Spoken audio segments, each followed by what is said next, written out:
Hoje o tema que a gente vai conversar, ele é um tema mais comum, ele é um tema do nosso cotidiano e ele pode ser vivenciado por todos nós em algum nível, de alguma forma, em algum aspecto. E uma vez cultivado do lado de dentro, ele tem o poder de alterar o nosso olhar acerca da realidade. Acerca da realidade ao nosso redor, tanto quanto acerca de nós mesmos. Inclusive, entraremos por um terreno onde eu gostaria, na medida do que me for possível, de persuadi-los na direção do malefício do cultivo dessa disposição mental que se chama mágoa, Quero agradecer a chegada aqui da Rosângela, da Claudinha. Ô, Cláudia, aproveita e manda um mega abraço pro meu amigo Lucas. Obrigado pela presença de vocês. Fico muito feliz, viu? E, portanto, creio aqui que já deu aí nossos 5 minutos iniciais. Tentarei fazer no mesmo formato do que, em geral, a gente faz, né?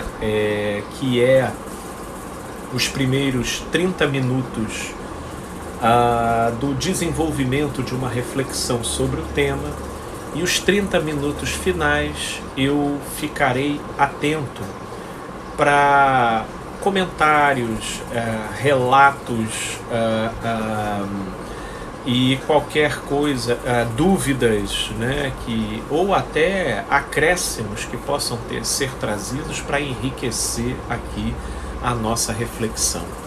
Chegou também a minha amiga Lorena, amiga de sempre, de todas as lives. Amiga, você está aqui no coração, então logo nós estaremos conversando, minha amiga. Muito obrigado pelo prestígio da sua presença, viu? Fique à vontade. Gente boa, então vamos na direção de falarmos sobre esse tema controverso, né? Desse tema que por vezes começa sutil dentro da gente e sem uma maior sensibilidade no trato com esse tema. Nós temos aquilo que começa como um afetamento e que vai desenvolvendo desdobramentos ao ponto de se alastrar para dimensões dentro da gente que fogem em muito a situação circunscrita daquele afetamento, daquela pessoa, daquele acontecimento. Isso porque vai forjando dentro da gente uma verdadeira disposição mental. E quando nós falamos de uma disposição mental, nós falamos então de propensões, de tendências que passam a operar dentro da gente e, por conseguinte, a influenciar e, por que não dizer, a nortear o nosso humor, o nosso temperamento. E uma vez que o nosso temperamento e o nosso humor estejam então alterados em função desse desdobramento dentro da gente, consequentemente, nossa disposição, nosso ânimo, nossas escolhas, elas estarão sendo, todas elas, de alguma forma, também afetadas. Perceberam que na descrição, no modo como eu tentei aqui descrever o desdobramento da mágoa dentro da gente, foi quase que equivalente a um câncer no organismo, no corpo? Pois é, a analogia ela não é exagerada e muito menos desprezível. Assim como um câncer ele começa como uma anomalia de células que, sendo sistematicamente danificadas, elas vão criando ali naquele setor um tumor, e pela via desse tumor ele vai então se desdobrando e crescendo e se alastrando e começando a matar partes do corpo até criar um comprometimento tal que venha a produzir o falecimento. Assim é a mágoa com a alma, né? O câncer, quando ele acomete o corpo, ele pode primeiro se instalar, por exemplo, no fígado. Mas uma vez instalado lá, se ele não for cuidado e não for tratado, ele pode se desenvolver e começar a espraiar para outros órgãos. E naquilo em que ele começa a se disseminar pelo organismo, ele vai ganhando um volume tal, ao ponto que daquilo que começou no fígado, acaba comprometendo o corpo como um todo. Assim é a mágoa. A mágoa, ela pode começar endereçada a uma única pessoa. E a gente conscientemente tenta decifrar a coisa dessa forma. Mas uma vez não sendo trabalhada, não sendo elaborada, ela vai tendo esse potencial de espraiamento dentro da nossa alma. E ela vai criando conexões e ela vai produzindo enraizamentos dentro da gente. Ao ponto de, pela via dessas conexões e enraizamentos, como eu estava dizendo anteriormente, comprometer o nosso humor, o nosso temperamento e, consequentemente, a nossa disposição, o nosso ânimo e as nossas escolhas. Eu estou tendo aqui o ingresso de pessoas muito queridas, dos quais eu gostaria de abrir parênteses rapidamente, que é a minha amiga Ângela Caribé. Oh, minha querida, muita satisfação ter a sua presença aqui, juntamente com a Luana Gregório, pessoa muito querida, muito obrigado pela sua presença e pelo prestígio da sua participação aqui, minhas amigas queridas. Portanto, prosseguindo, quero poder então pegar aqui esse fluxo, né, do entendimento, para que então a gente possa, quem sabe, trocar experiências e trocar testemunhos e relatos e até dúvidas, para a gente então entender melhor sobre esse tema, né? É interessante, por exemplo, se você for esse potencial de espraiamento da mágoa, no modo como ele começa circunscrito dentro da gente, e depois ele se desdobra e ele começa a se conectar com outros elementos da nossa subjetividade, como, por exemplo, a culpa. A culpa.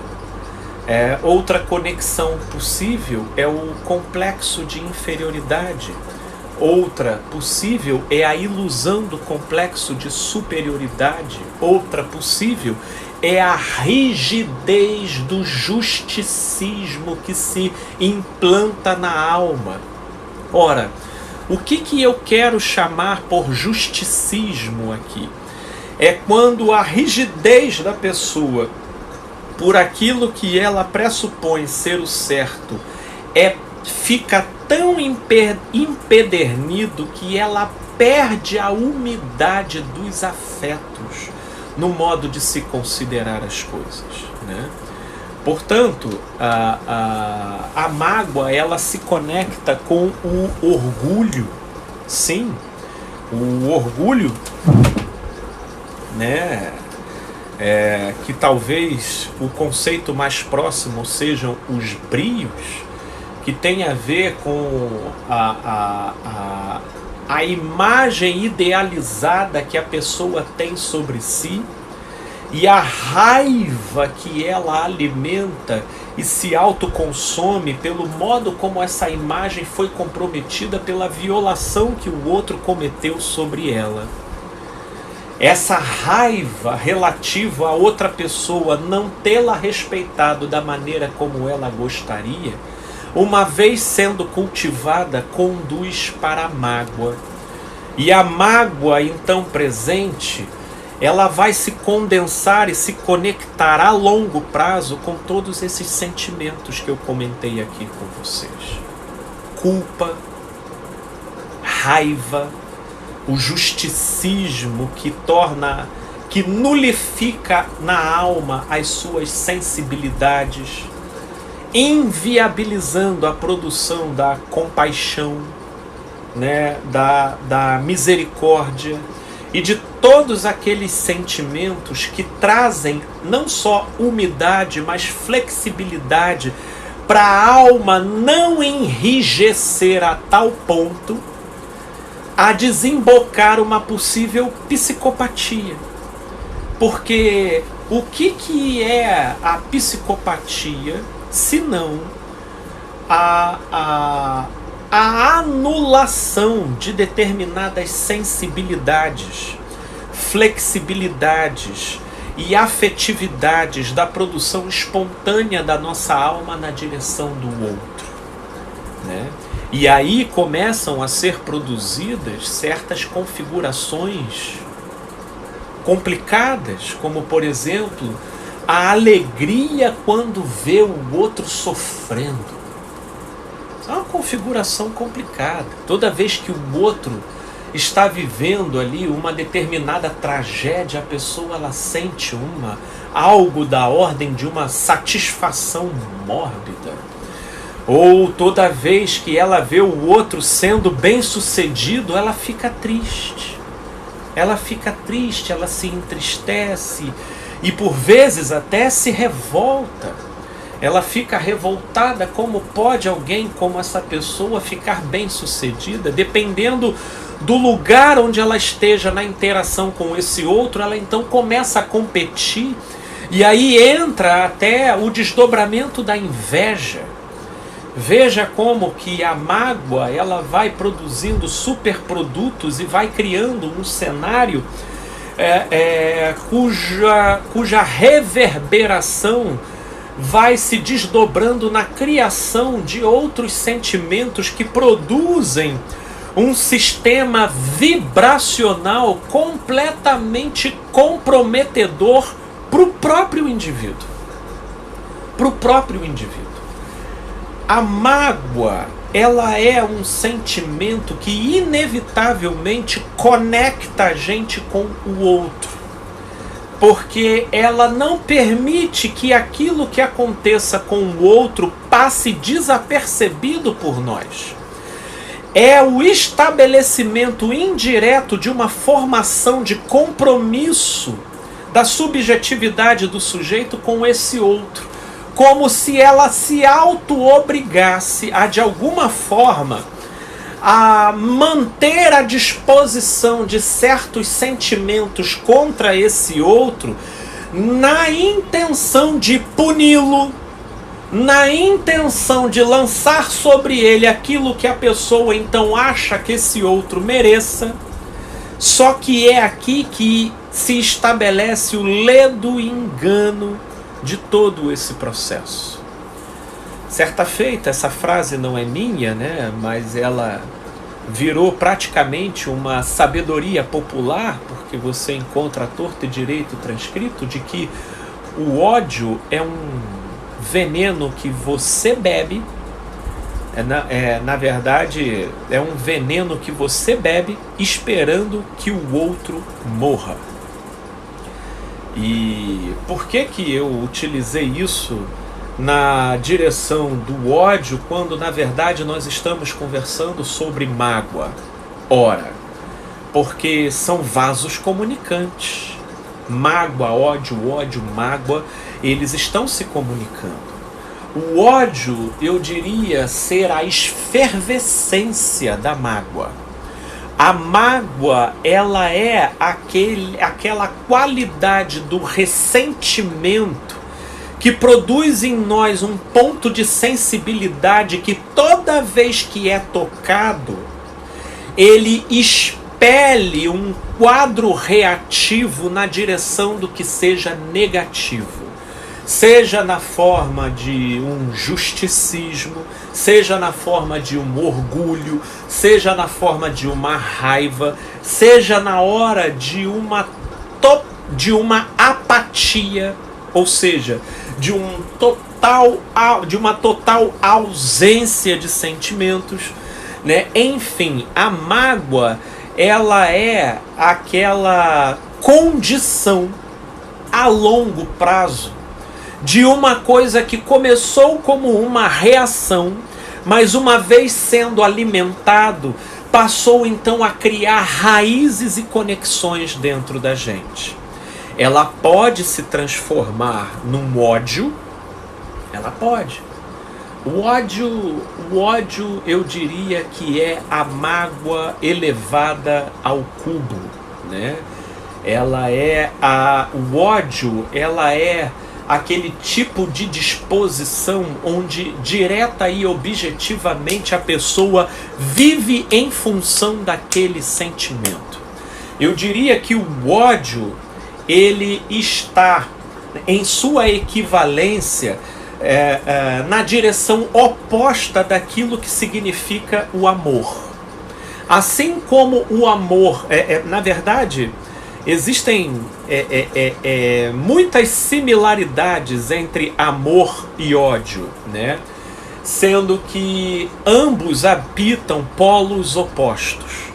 O ódio, ele, assim como o amor nos conecta com uma pessoa, assim como o amor demanda da gente uma aproximação mental de uma pessoa, assim como o amor não tira da nossa memória uma pessoa, assim como o amor nos faz produzir motivações, empolgações e sensações as mais diversas na direção e na interação com uma pessoa, o ódio também.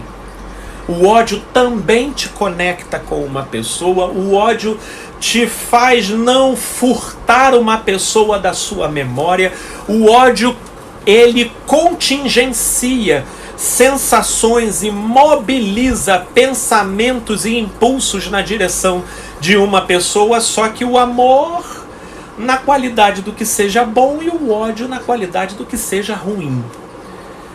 Olha, o ódio, ele inclusive é um combustível motivacional. Eu já interagi com pessoas cuja motivação estava debruçada sobre o ódio. O modo como ela no modo como ela teve determinadas vivências no passado, produziu nela uma mágoa tão forte que despertou nela uma espécie de mentalidade do ódio. E pela mentalidade do ódio, a pessoa ela pode se tornar extremamente aguerrida, competitiva, ela agressiva, em certos sentidos e panoramas que se tornam altamente convenientes e chamativos para certos cenários corporativos, né? Uma pessoa excessivamente competitiva, uma pessoa extremamente aguerrida, uma pessoa pragmática com ausência de determinados movimentos de flexibilidade da alma, ela pode então se mostrar com uma frieza tal e com uma disposição tal que, consequentemente, a produção dela vai ser de uma efetividade muito grande na sua produção de trabalho, embora o seu combustível seja o ódio. né? Existem pessoas que, para trocar esse tipo de software de funcionamento, ela teria que resetar a vida praticamente como um todo. Ela teria que reaprender a reformular o que seja empolgação, o que seja motivação, o que seja determinação. Porque todos esses elementos que eu acabei de citar, eles nascem desse terreno ou do ódio ou do amor. Mas como a maioria de nós já passamos por tantos sofrimentos, passamos por rejeições, passamos por decepções, passamos por vivências extremamente complicadas, existem pessoas que vão, então, consequentemente, com essas feridas não cicatrizadas, produzindo mágoas em si, e essas mágoas deixam a pessoa propensa à mentalidade do ódio. E aí é por isso que quando ela encontra uma pessoa à altura de quem ela pressupõe ser um candidato para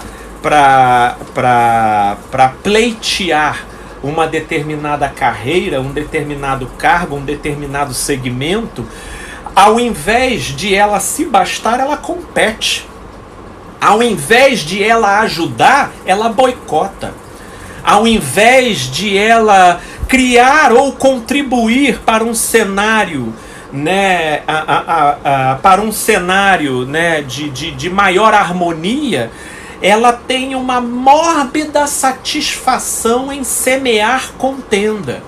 Porque ela vai trabalhando na direção de estar sempre desestabilizando com quem ela esteja competindo. Porque isso está atrelado à mentalidade do ódio. E essas são pessoas que, por conseguinte, carregam mágoas dentro de si.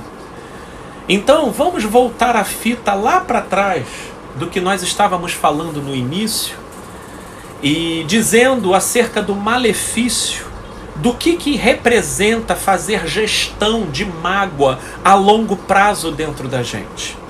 Isso porque mágoa sendo gerida dentro da gente, e eu quero aqui só abrir um pequeno parênteses, né? Mandar um grande beijo para minha amiga Camille, para minha amiga Késia.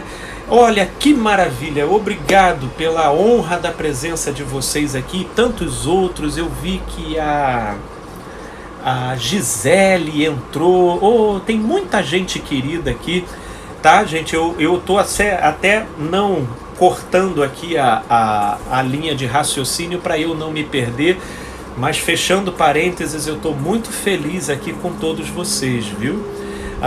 Entrou agora a Lorena, tem aqui, creio que seja a Margarete, né? Que bom, gente boa, fico muito feliz com a chegada de vocês, a presença de vocês, viu? Portanto, né, retornando, e já eu vou abrir o quadro aqui para comentários, e aí, embora eu vou dar sequência à reflexão, eu vou ficar aqui prestando atenção no que vocês vão comentar aqui para Margarida. Opa, Margarida, querida Margarida, que maravilha. Obrigado, querida, pela sua presença, viu? Eu vou prestar atenção nos comentários para a gente poder conversar e trocar. Sejam dúvidas, sejam acréscimos, sejam relatos e depoimentos, ok? Então, voltando aqui para essa nossa linha, a mágoa, ela uma vez estabelecida e não trabalhada, ela se espraia. E como o câncer, ela vai se conectando e danificando outras células do nosso funcionamento subjetivo. E uma vez criando uma rede de funcionamento, ela vai então engendrando uma disposição mental. E uma disposição mental, por conseguinte, nós falamos sobre a mentalidade do ódio, o modo como isso interfere nas relações de trabalho, mas por outro lado também, não tem quem viva sob tais disposições mentais, e aí agora eu vou falar de uma outra conexão, subproduto dos desdobramentos do crescimento e do enraizamento da mágoa dentro da gente, que não é outra coisa senão A paranoia. A paranoia, porque não tem quem viva com uma disposição. Tem até um trecho bíblico lá em Atos, no capítulo 9, que diz fala acerca de uma característica de Paulo, o apóstolo, de que ele respirava ameaça. Ele respirava ameaça. Tem pessoas que são assim. Por aqui, às vezes como resultado de uma mágoa não trabalhada, às vezes como resultado de uma sucessão de frustrações, abusos e decepções, consequentemente potencializando a força da mágoa e permitindo com que ela então cresça e crie desdobramentos. Um deles, então, é essa paranoia no olhar e na concepção, né, de ser. Por que a paranoia? Porque como a mágoa, ela tende a não ficar circunscrita à pessoa que criou o afetamento, né? Ela começa com aquele caso, com aquele contexto. Né? Ela começou, fulano chegou lá e, vamos supor, num namoro de adolescência, o namorado foi lá e traiu. Pronto, ali se formou um esconderijo para mágoa. Uma relação familiar, fulano chegou lá e você emprestou dinheiro para ele, ele não devolveu e ainda te distratou. E aí temos uma porta de entrada para mágoa. Uma vez essa ferida não tratada, não elaborada a longo prazo, ela vai virando mágoa. E uma vez continuando a não ser tratada, ela consequentemente vai ativando os dispositivos, né, da raiva, do justicismo, da mentalidade do ódio, que vai gerando competição e vai formando dentro do sujeito uma maior propensão, né, para agressividade, ou às vezes para insegurança. Porque a pessoa, ela começa a ver chifre em cabeça de cavalo, cabelo em casca de ovo. E com um extremo receio de voltar a vivenciar aquilo que no passado deu conta de produzir o cenário atual interior que se formou nela, ela passa então a desenvolver uma intensa insegurança em lidar com a realidade. E aí a pessoa vai ficando tão ressabiada que naquilo em que ela fica pressupondo ameaça em qualquer pessoa que se aproxime, isso inevitavelmente vai alterar a maneira dela de se comportar, de tratar. E naquilo em que ela vibra nessa condição defensiva e ressabiada, indiretamente pressupondo desconfiança no outro, isso pode acabar criando toda uma configuração de atração em relação ao modo como as pessoas lidam com ela. Então ela vai ter um condicionamento da atenção dela e ela vai ficar estranha, porém obsessivamente condicionada a só prestar atenção naquilo de ruim que os outros fazem, quando não com ela, com os outros. E a mentalidade dela vai começar a ficar voltada apenas para prestar atenção no quanto que as pessoas são más, no quanto que as pessoas são traidoras, no quanto que as pessoas são pérfidas.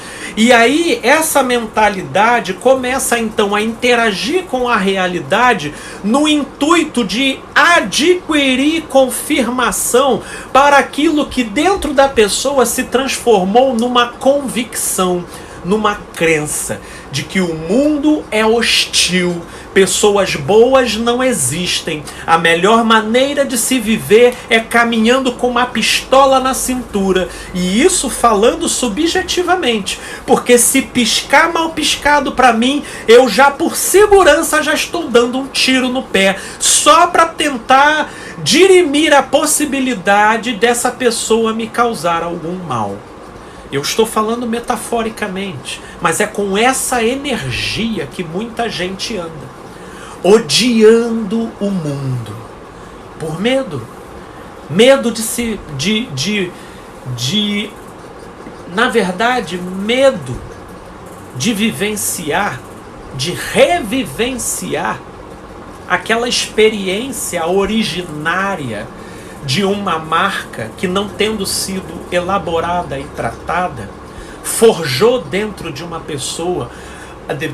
pessoa uma verdadeira disposição mental.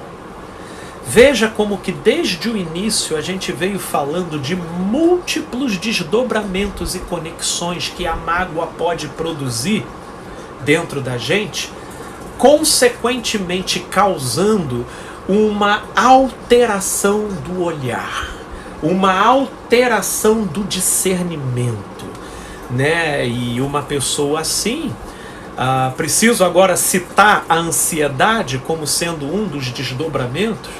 É óbvio que a ansiedade entra em cena. Nossa, se for deixando aqui por um raciocínio espontâneo, a gente vai criando múltiplas conexões com o que pode ir se desdobrando. Aí você diria, ué, Felipe, mas por que a ansiedade? Ora, a ansiedade, ela entra como um prato cheio em relação a se apresentar como um subproduto da mágoa. Porque veja, pegando a nossa linha de raciocínio, uma vez produzido o afetamento, e o afetamento não tendo sido trabalhado e elaborado, e produziu então a mágoa, e a mágoa tendo sido estendida a longo prazo, começou consequentemente a formar uma mentalidade do ódio, e a mentalidade do ódio começou a fazer a pessoa vibrar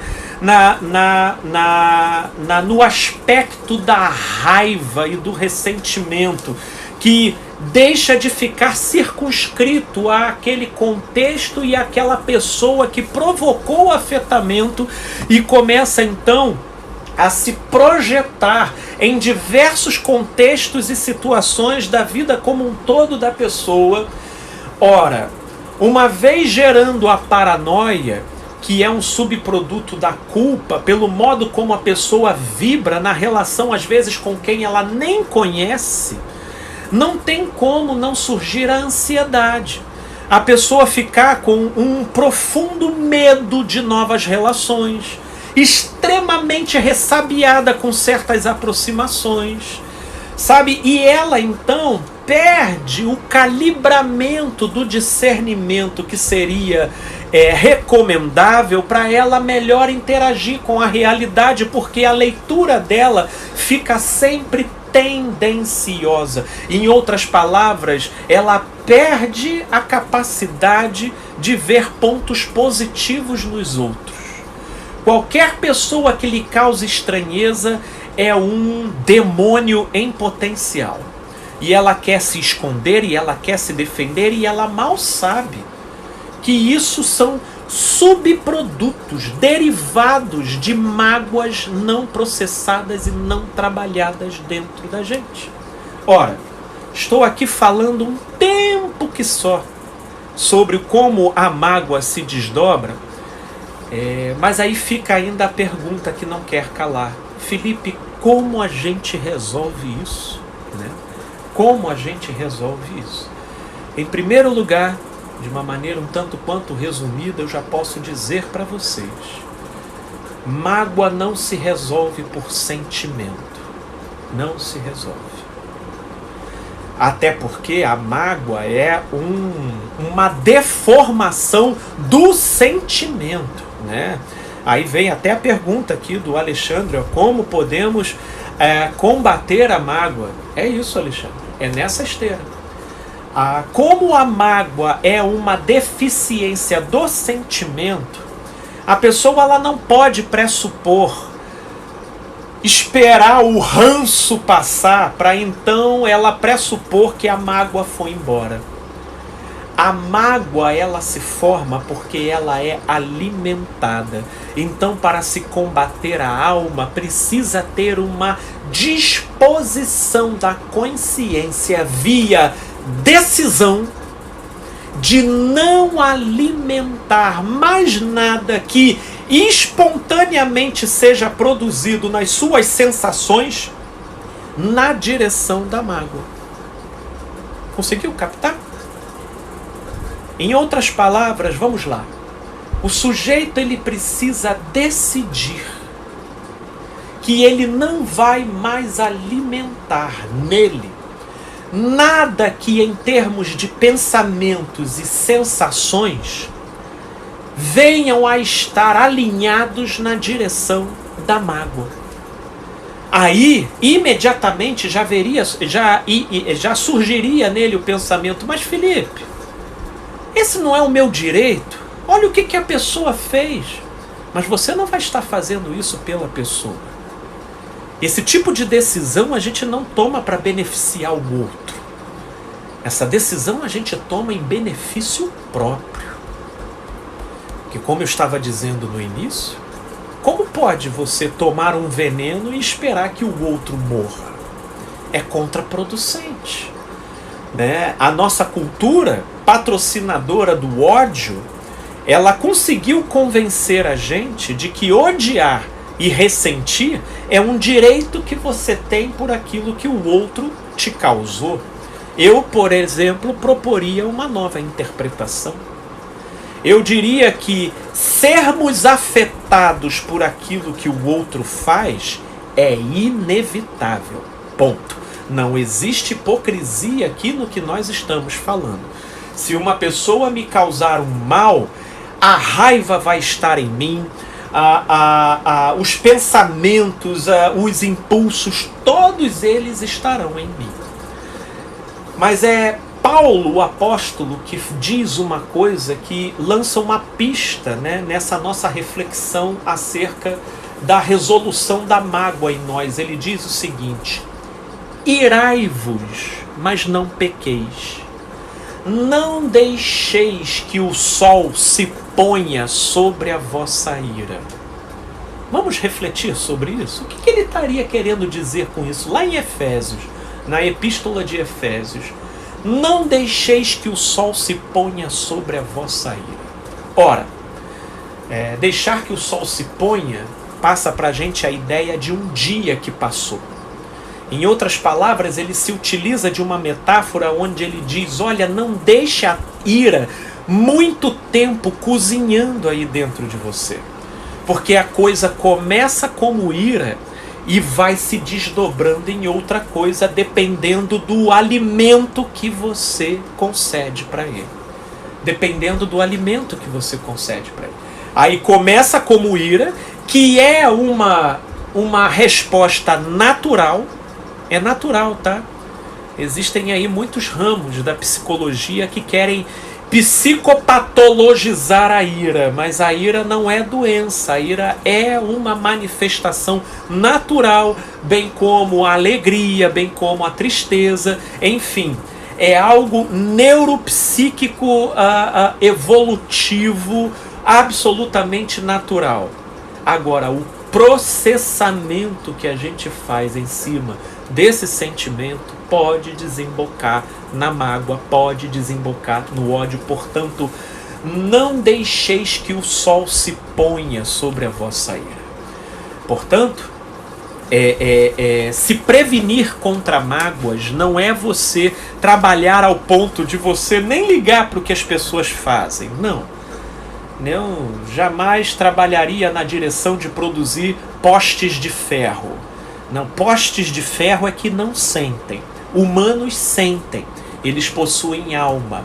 Mas o que eu quero trazer como reflexão é que nós precisamos ser responsáveis pelo modo como a gente se sente.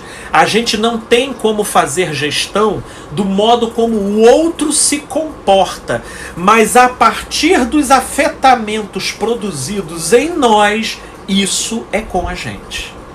Isso é com a gente. Portanto, você não tem arbítrio no sentido de se você vai ficar triste, feliz, alegre ou irado com o que o outro fez. Porque a nossa alma, ela é reativa de imediato e isso não está submetido à nossa escolha. O nosso arbítrio, ele entra depois. Uma vez que você foi afetado com a ira, o que você faz com isso? Uma vez que você foi afetado com o ressentimento, o que você faz com isso? Com o orgulho, o que você faz com isso? Com a tristeza, o que você faz com isso?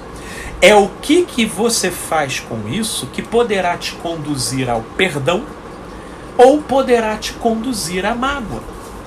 Mas Felipe, perdão eu vou estar concordando com a pessoa? Lê do engano. Perdoar não é concordar com a pessoa. Eu já perdoei muita gente do qual eu continuo reprovando. Reprovando, mas está perdoado. Perdoado, eu estou querendo dizer, é que aquilo que a pessoa faz tem seus limites em relação ao meu próprio compromisso pessoal, em relação ao que eu me permito alimentar dentro de mim. Porque eu entendo o poder nocivo e prejudicial de determinadas disposições dentro de mim. E isso não tem a ver com a pessoa, até porque eu creio muito que a pessoa, ela sempre é a sua própria sentença.